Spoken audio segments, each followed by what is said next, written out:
Seja muito bem-vindo a mais um painel digital Olhares do Futuro. E nosso assunto de hoje é justamente o futuro das profissões. Será que esse futuro já chegou? Para nos ajudar a discutir esse assunto, estão com a gente hoje os professores. O professor Samir Bazzi, professor de Finanças e Inovação do Unicuritiba. Seja muito bem-vindo, professor. E também o professor do Unicuritiba, professor Dori Luiz Tibri Santos, que é mestre em Educação, psicólogo e psicanalista. Sejam muito bem-vindos. Professores, a gente sabe que as profissões se transformaram ao longo do tempo, mas a gente nunca viu uma velocidade como essa que a gente está vendo hoje. Essa velocidade é compatível com o profissional? Queria começar com o professor Dori. Sim e não.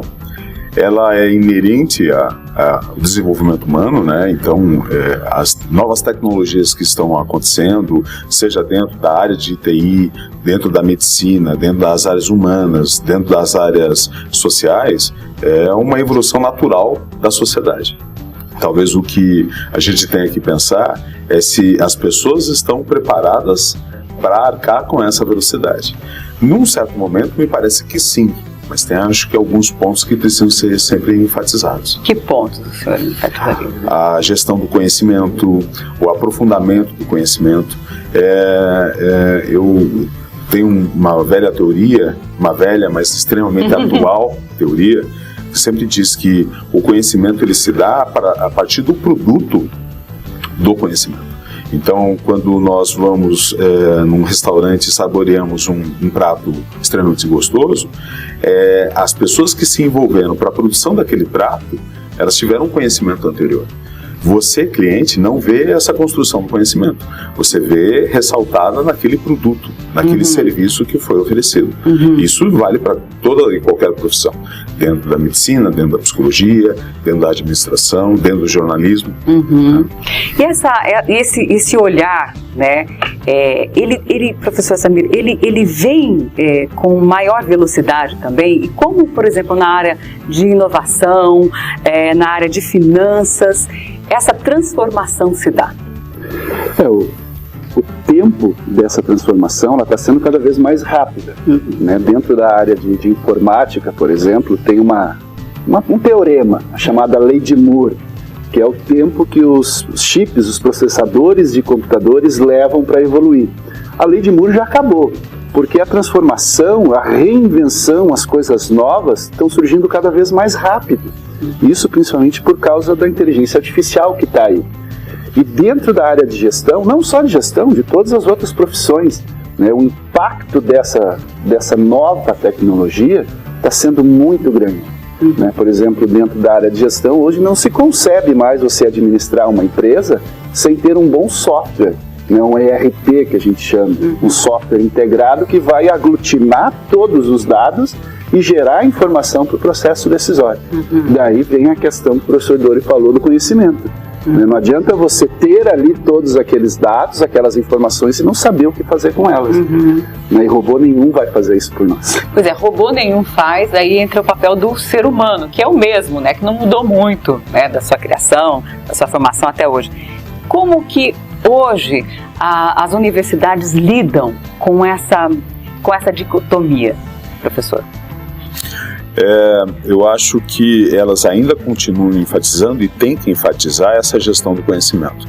Nós atualmente temos cada vez mais rápido o acesso a várias informações, mas acho que é uma questão que paira no ar em toda e qualquer instituição de ensino, que informação não necessariamente seja conhecimento. A informação não é necessariamente, né? Porque às vezes, muitas vezes você tem acesso, hoje, né? Nós temos acesso a muita informação, um volume que a gente não dá conta, né? E não consegue absorver isso e formatar isso numa linguagem, né? Como conhecimento, né? Sim, não consegue justamente pelo excesso de informações. Então, acho que talvez o grande desafio das universidades, da sociedade como um todo, mas acho que o papel da universidade é tentar também auxiliar esse aluno a conseguir entender que informação de fato é relevante e incentivá-lo à pesquisa. Né? Continuando sempre incentivar a pesquisa. Seja uma pesquisa formal, alçada pela própria instituição de ensino, ou seja, pesquisa pessoal, né? A profissionalização. A profissionalização ela não se dá única e exclusivamente a partir da faculdade. A faculdade ela faz parte desse processo, mas aí entra um interesse do próprio indivíduo de se aprimorar constantemente. Isso continua, isso é histórico, né? O que talvez a gente veja hoje é que pelo excesso de informações, talvez o indivíduo ele ou se acomode ou ele se perca, né? Pelo excesso de querer dar conta. Né? É distração, né? Isso, ele quer dar conta de alguma coisa que é muito maior do que ele. E como não se distrair, professor Samir? Tem que manter o foco e ter um objetivo claro naquilo que você quer fazer. Porque o professor Dury estava falando nessa questão de você ajudar o aluno a encontrar o seu caminho, a fazer pesquisas, mas a gente sabe que isso é um hábito que deve ser cultivado muito cedo, né? Porque muitas vezes o aluno chega no ensino superior e ele tem que lidar com essa nova realidade, que é uma realidade que deveria talvez ser imposta a ele, ser apresentada a ele mais cedo, né?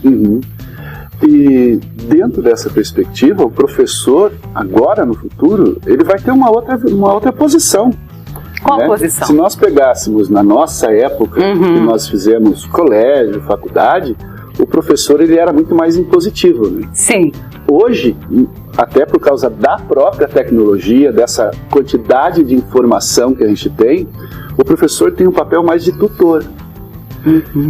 E nem sempre nós, professores, também enfrentamos dificuldade dentro dessa visão de tutoria. Porque o conhecimento está ali, as ferramentas estão ali. Então o aluno tem que se preparar previamente. Mas não é quando ele chega na faculdade. Ele tem que vir desde criança, né? Tendo essa formação de que ele é o responsável pela sua formação. Que ele vai ter ali algumas pessoas que vão auxiliá-lo, que vão dar um suporte, que é o conceito da tutoria. E outra questão bem importante é nunca parar de estudar, né? Essa daí é outro viés importante, né? A gente tem aquela visão que é o graduado, mas na verdade tem que ser o graduando, né? Sim. Você não pode parar, né? Esse é o segredo, professor Dury.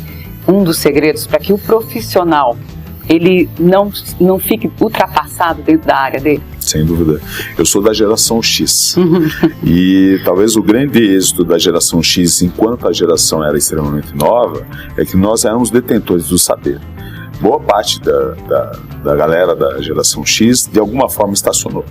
Ela não foi se especializar, ela não foi fazer outros cursos, ela não ficou autodidata. Teve uma estagnação, né? A geração Y chegou e ela muito mais antenada, calcada com a tecnologia, coisa que na nossa geração a tecnologia era muito mais limitada, e o acesso à tecnologia. Então nós somos de uma geração no qual o professor era o representante do saber. Exatamente. Ele sabia. E no mais os livros que nós tínhamos acesso quando tínhamos acesso. Porque até a busca pelo conhecimento era mais árdua, né? A gente não tinha o Google, a gente não tinha as tecnologias, a gente tinha que ir numa biblioteca, eu tinha que ir numa biblioteca para conseguir fazer uma pesquisa. Tinha um negócio chamado livro, né? Livro. Ou você conhecia alguém que já tinha lido vários livros e aquela pessoa acabava sendo seu referencial, era um outro humano que era um referencial para você, e hoje muitas vezes o referencial você tira de uma máquina. Sim. Né? Então hoje essa figura do professor, ela continua sendo uma figura do saber, mas ela não é única. Então tem várias outras formas de atingir o saber. Então cabe ao professor também instigar e também delegar e orientar essa busca constante do saber. Antes, nas gerações anteriores, você não tinha alternativa. Você ficava à mercê de. Hoje aumentou o leque. Só que aí que está o X da questão, né? Pelo fato de nós termos uma grande demanda, quer dizer, uma série de oportunidades, me parece que daí o indivíduo ele fica mais perdido. Quando ele não tem tantos recursos, ele se filia a esse recurso, ele se aprofunda naquele recurso, porque ele sabe que ele depende daquilo. Então, se você tem uma... A gente se acomoda também, de certa forma, com tanta informação. O ser humano acabou se acomodando, tipo assim, eu tenho tanta informação que quando eu quiser eu vou até. Ela está disponível, né? Isso mesmo. Full time. Ela gera uma modificação de comportamento, não há dúvida. Então, quando o recurso ele é farto, você sabe que você pode contar com esse recurso. Quando ele se dá escasso, há uma escassez de recurso, evidentemente que o indivíduo ele vai procurar de que forma que ele pode utilizar melhor esse recurso, seja no conhecimento, seja na questão da água, seja na questão de distribuição de renda, seja o que for. E é por isso, professor Samir, que a gente vê, por exemplo, que a profissão de professor acaba sendo, não consegue ser substituída, porque o professor que não é só o que leva o conhecimento, mas o que provoca, né, o pensar, acaba sendo também uma profissão do futuro, a questão de ser professor, e hoje é tão desvalorizado, né? Mas acaba sendo a profissão também que vai sobreviver a todas essas mudanças. Com certeza, né? Se a gente for pensar que naquele conceito que eu falei do professor tutor, você vai precisar de alguém que vai ensinar ou vai acompanhar uma outra pessoa, né? E máquina nenhuma vai substituir a criatividade humana. Ela pode, quando nós chegarmos aí na plenitude de um computador quântico, ele pode chegar a pensar igual a um humano, mas ele não vai ser criativo. E essa é a nossa vantagem, né? Essa é extremamente. E como valorizar essa vantagem? Que não é uma vantagem da máquina, é uma vantagem do ser humano. Como valorizar essa... É o relacionamento. Nós precisamos a gestão humana. A gestão de pessoas mesmo. É o relacionamento entre as pessoas, né? O professor tem um papel fundamental nisso, mas os alunos também são responsáveis pelo funcionamento disso tudo, porque hoje, dentro desse conceito de lifelong learning, você é responsável pelo conhecimento que você vai absorver, você é responsável por tudo aquilo que você vai fazer, com o papel do professor por trás, com o auxílio da máquina, da inteligência. Exatamente. Professor, por que a tecnologia assusta tanto profissionais de determinadas áreas e ela é tão bem-vinda em outros setores, em outras profissões? Por exemplo, nas profissões mais tradicionais ela assusta, e nas profissões mais, por exemplo, design, arquitetura, ela acaba sendo uma aliada. Por que a gente trabalha com essa diferença na recepção da tecnologia?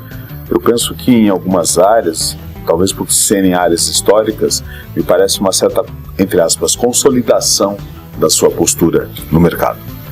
Então, me parece que certas áreas não precisam de uma inovação tecnológica.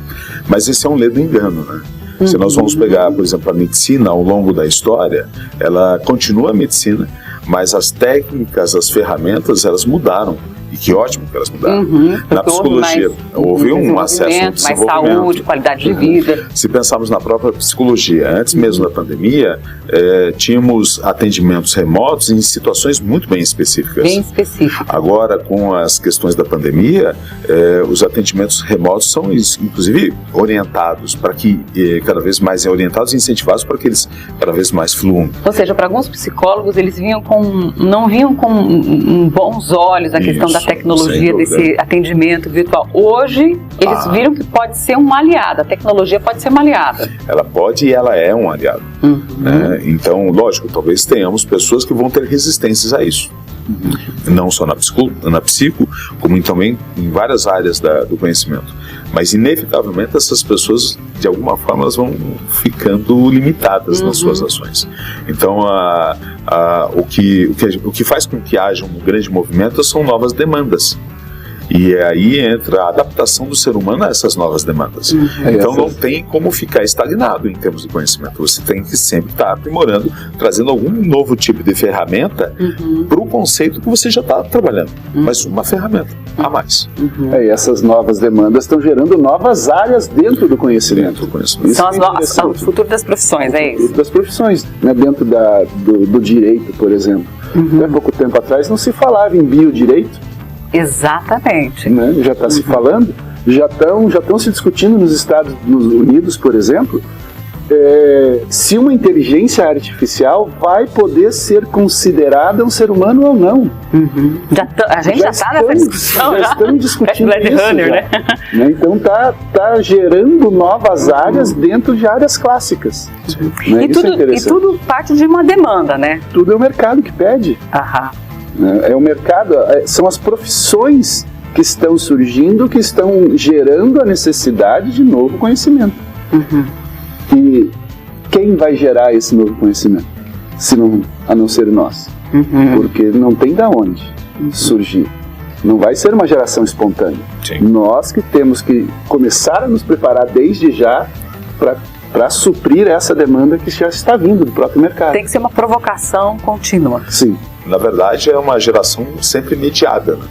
São geralmente gerações anteriores que acabam mediando a evolução das gerações posteriores. E há esse reconhecimento, professor, dessas gerações mais antigas que acabam mediando, e às vezes você não percebe, a nova geração não percebe, até porque a nova geração não percebe que um dia não vai ser mais a nova geração. Sim. Não vai passar. É que é um desafio, né? Quando a gente pega categorias assim, de reconhecimento, do que nós estamos falando? Que tipo de reconhecimento que a gente está querendo? Agora, que há um mínimo de reconhecimento que as gerações anteriores elas foram importantes, não há dúvida. Agora, que tipo de reconhecimento que hoje as gerações antigas e atuais elas querem? Vamos colocar lá numa questão de empresa.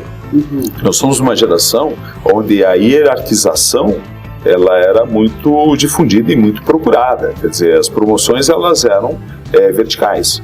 Hoje, a maior parte das organizações continuam, lógico, com seus níveis hierárquicos, mas as funções estão muito mais horizontalizadas. Então, explica direitinho isso para a gente tentar entender.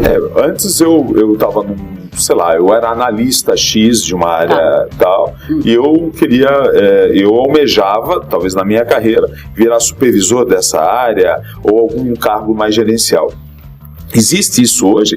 Evidentemente que existe, mas em um número muito menor, porque talvez as gerações anteriores ambicionavam uma questão de poder, né? E o poder ele estava muito atrelado à questão de hierarquização dentro das organizações. Hoje não, né? O poder existe, a hierarquia existe, mas em menor número. Os cargos eles estão muito mais horizontalizados. Então as promoções, você sai do pleno para o sênior, do júnior para o pleno, ou do 1 para o 2. Então não há uma mudança muito grande em termos de atividades. Lógico, isso é específico de cada organização. Talvez tenha algumas organizações que têm um modelo de gestão um pouco diferente de outra organização. Mas em tese, a boa parte das organizações, essa evolução, por exemplo, de hierarquia, ela se dá pelo nível de conhecimento e pelo desafio. Como se mede o nível de conhecimento? Na realização do produto. Prática do dia a dia. É empírico. Empírico. É uma coisa que nós já discutimos nos bastidores, tanto eu como o professor Samir, independente das suas áreas, o conhecimento ele é importante enquanto teórico, evidentemente, nós somos parte de uma instituição de ensino que privilegia isso também, não tem como abrir mão, mas o conhecimento mesmo, ele vai ser medido na aplicação desse conhecimento na prática, teórico, na prática, não escapa, na realização da situação do cotidiano. E daí a gente consegue ver uma coisa bem interessante da nossa geração para a geração atual. Nós não admitíamos erro. Sim. Né? Nós tínhamos uma percepção de que antes de lançar algum produto, antes de fazer alguma coisa, você tinha que testar. Hoje não. Hoje, tá pronto, vai. Né? Então, o método de tentativa e erro, que para nós não existia tanto, hoje ele é quase que uma prática rotineira. O que facilitou muito a inovação, a vinda de outros produtos, né, a busca por outras... É o que o Schumpeter fala, a tal da destruição criativa. E ela deve ser valorizada, né? Sim, tem que ser valorizada, porque é uma das fontes da inovação, é isso. Né? É a tentativa e erro. Na sua área, professor, na área de inovação, acredito que a tecnologia ela é mais bem-vinda. Só que ela também precisa ser bem utilizada primeiro para que ela dê resultado, né? A inovação ela precisa de resultados, ela precisa da prática. Como isso acontece? É você testar efetivamente, isso que eu estava falando, né? Só que o difícil é você encontrar um polo efetivo de inovação. Em algumas universidades já têm efetivamente trabalhado em criando áreas específicas da inovação para poder atender as diversas áreas do conhecimento. A dificuldade é realmente conseguir fazer essa transição entre a teoria e a prática. Porque a inovação, a gente pode inovar em qualquer coisa que a gente faz, né? Qualquer área, qualquer né? área. A inovação ela é inerente. A gente liga muito a inovação à tecnologia, mas a inovação nas ciências humanas, por exemplo, elas devem existir, até para facilitar, né? Nós podemos trocar a palavra inovação por criatividade também. Sim. Ela é uma condição, para que eu chegue a uma inovação, eu tenho que também ser criativo. Isso independente da área, independente da tecnologia vigente naquele momento. E vocês dois estão falando mais ou menos a mesma coisa nessa questão de você testar e a prática acaba te dando esse fortalecimento profissional. Sim. Então, qual que é a orientação para quem está no mercado de trabalho? É você investir na prática, seu tempo na prática, ou investir seu tempo na academia? Aliando a teoria à prática. Como lidar com isso com o tempo, que hoje, o tempo é uma variável hoje que a gente tem que considerar, né? Até porque a academia, ela demanda tempo, ela demanda dedicação, mas a gente também tem um mercado de trabalho que nos demanda tempo, né? E somos seres humanos, né? Como a gente consegue definir isso ou mesclar essas duas coisas? Ela tem que ser mesclada. Ela tem que ser mesclada, seja orientada pela instituição. Por exemplo, você está fazendo um curso superior e você tem lá suas práticas de estágio, independente da área de conhecimento. Mas não necessariamente só pelas demandas do curso. Porque às vezes pode ter cursos que não têm uma demanda para uma obrigatoriedade de estágios. Mas daí o indivíduo é uma prática, é uma forma de você estar dentro do mercado de trabalho e tentando conciliar aquilo que foi visto na teoria dentro de uma realidade específica. Acho que tem que mesclar, não tem como abrir mão disso. Mas eu acho que o grande desafio não vai ser necessariamente só o avanço tecnológico, né? Eu acho que as adaptações tecnológicas, elas por mais difíceis que sejam, por incrível que pareça, eu acredito que são até um pouco mais fáceis de serem incorporadas, né, pela tecnologia. Evidentemente que cada um vai ter maior ou menor resistência. Sim. O grande desafio são os comportamentos. Por isso, a questão comportamental do indivíduo para estar inserido nisso. Dentro dessa questão do comportamento aí entra aquela chamada as habilidades socioemocionais que os estudantes eles precisam acabar absorvendo, é isso? Sim, porque ele tem que entender que ele está dentro de um contexto que tem dois lados. Ele tem o contexto pessoal, onde ele está dentro da universidade aprendendo, e ele vai ter o contexto profissional, onde ele vai ter que colocar em prática aquilo que ele está fazendo. E até por isso que muitas instituições de ensino acabaram criando alguns cursos muito mais práticos, né, que você já consegue colocar em prática o conhecimento. Quais seriam esses cursos, professor? Isso começou a surgir muito com os cursos de tecnologia, com os cursos tecnólogos, né, que se chama. Né, mas já tem algumas áreas de engenharia, por exemplo, que você já começa a aplicar quase que automaticamente. E essa é a tendência dos novos cursos ou novas profissões que vão surgir no futuro. A aplicação imediata. E quando o senhor fala nessa questão de aplicação imediata, eu vou para o nosso psicanalista aqui. Essa questão da aplicação imediata não acaba surgindo, não é um sinal de que essa geração está muito ansiosa e acaba que isso pode ter um custo lá para ou o custo agora ou daqui a médio, longo prazo? Eu acho que já tem um custo. Por uma coincidência, hoje, dia 10 de setembro, é o dia de conscientização sobre suicídio. E nós vemos cada vez mais esse excesso de ansiedade, independente das faixas etárias, mas a gente vê isso muito mais... É um caso de saúde pública. Numa classe mais jovem. Que é saúde pública. Então eu acho que talvez o grande desafio, um dos grandes desafios, não o, mas um dos, é trabalhar com a resiliência. Entender que essa digitalização hoje dos processos, elas são muito rápidas dentro de um mundo específico, não dos comportamentos. Então nessa situação de que você tem que sempre dar conta, parece que você não pode falhar. E evidentemente que isso vai gerar uma ansiedade muito, mas muito grande, uma ansiedade de resultados. Então se você não trabalhar essas questões de comportamento, inclusive resiliência, de autocrítica e de entender que eu também sou falível, você não vai dar conta. Até porque, né, professor, essa geração que está com o smartphone na mão, que está com o computador, o iPad, o iPhone, enfim, ela não consegue lidar muito com a frustração, que tem a ver com o que o senhor está falando, né, professor Dura, essa questão da frustração, né? Você não consegue lidar muito com a frustração e, às vezes, para você entrar nesse mercado de inovação, de criatividade, você tem que lidar com a frustração, porque ela faz parte do processo. É inerente, né, ao processo. Você vai ter que testar. E às vezes não vai dar certo. O teste vai trazer erro. É difícil você acertar na primeira vez. Né? Então, por isso que a questão do autoconhecimento é importante. Né? Você tem que entender se você quer realmente ou não atuar em determinada área. Exatamente. Porque aí você tem que estar preparado para aquilo. Não adianta, se eu não suporto ver sangue, eu vou estudar medicina. Não dá?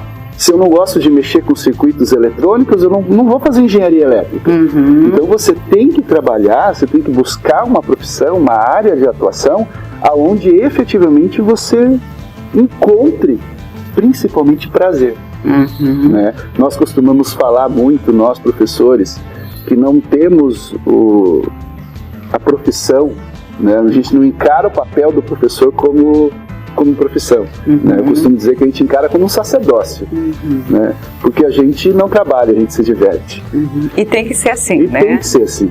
O duro é que essa leveza está faltando, né, professor?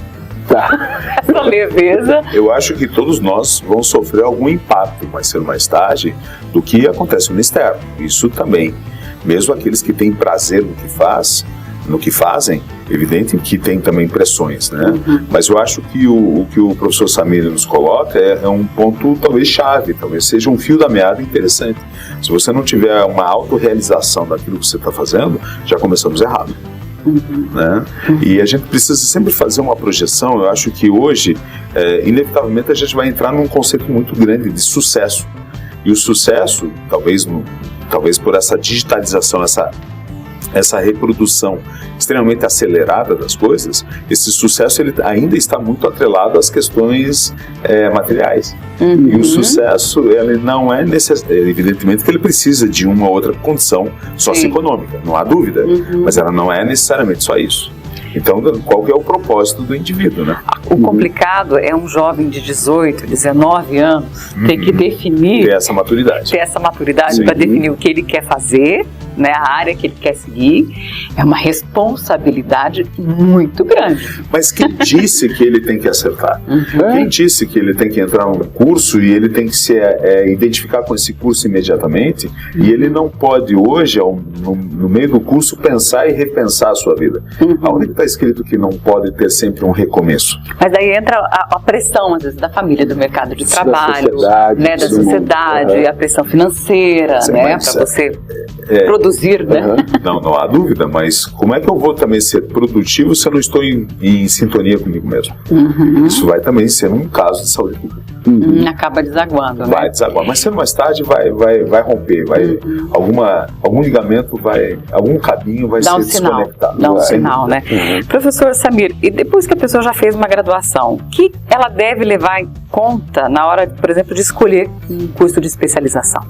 Hoje, quais são as áreas de especialização que podem dar prazer, podem dar satisfação, mas também podem colaborar? Por exemplo, a gente vê um crescimento grande ultimamente dessa questão de cursos das profissões verdes, né, dos profissionais sustentáveis, né? Às vezes você vê alguém que fez lá direito e vai para essa área, porque é uma área em que há uma demanda mundial, há um pensamento novo de que o meio ambiente é necessário se pensar a produtividade em todos os seus ganhos, reduzir os seus prejuízos, enfim.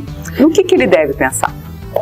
Ele tem que pensar, voltando de novo, na sua própria autorrealização, só que também nós estamos falando de alguém que já está graduado, né, que está no mercado de trabalho, e ele tem que pensar que um curso de pós-graduação ou um curso de mestrado, seja profissional ou acadêmico ou até doutorado, ele tem que trazer subsídios para que ele continue atuando dentro do mercado de trabalho.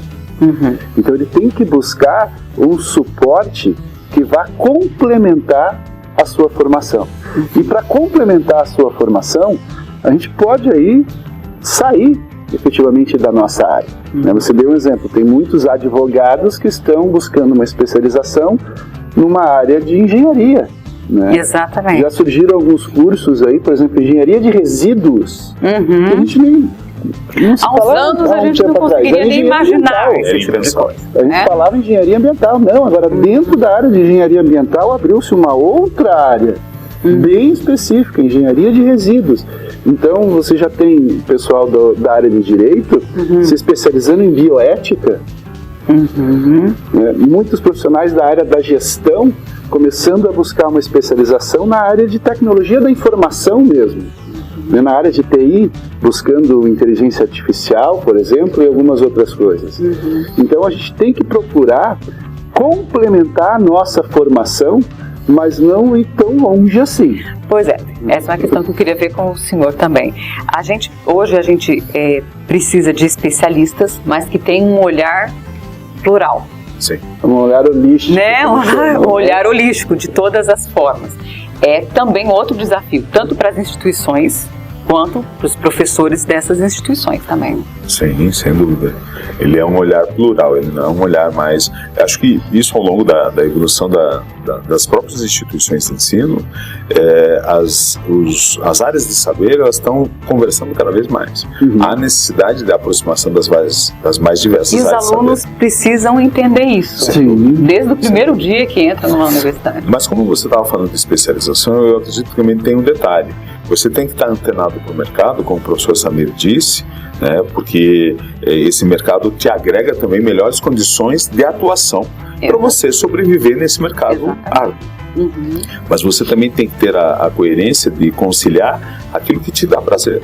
Por exemplo, nós estamos falando cada vez mais de uma consciência verde. Isso é necessário para a humanidade, independente da nossa formação. Mas isso tem que ser uma prática, independente da nossa formação, independente do grau de conhecimento que as pessoas têm. Mas também não adianta ir trabalhar com isso se eu não tenho afinidade. Isso é uma prática como cidadão. Isso talvez não seja uma prática profissional. Eu tenho que me identificar, com essa nova realidade, né? E para isso eu preciso também me antenar do que acontece no mundo. Eu tenho que sair de bolhas, né? A gente tem que evitar as bolhas, é isso? Eu acho que cada vez mais nós temos que sair de várias bolhas que ao longo da história a gente foi entrando. E de uma história tecnológica relativamente nova, nós vamos entrando em várias bolhas. As redes sociais é um exemplo disso. Eu não estou dizendo que a rede social ela não seja positiva. A questão é o uso da rede social. A questão não é a rede social, é como que eu uso a ferramenta. É um instrumento, como eu uso. Dentro da própria universidade, nós temos uma rede social. Sem dúvida. Só que é aquela rede social antiga, né? Sim. É o contato das pessoas. É o contato pessoal mesmo. É esse relacionamento que a gente tem. E nada substitui esse relacionamento humano, você não tem como substituir isso. Não acredito que substitua. Eu acho que, não digo que seja impossível, eu digo que seja improvável. Tá ok. Curto espaço de tempo é improvável. Tá ok, a gente poderia ficar conversando aqui bastante tempo ainda, né? Gostaria de agradecer o professor Dória, o professor Samir, muito obrigada pela oportunidade.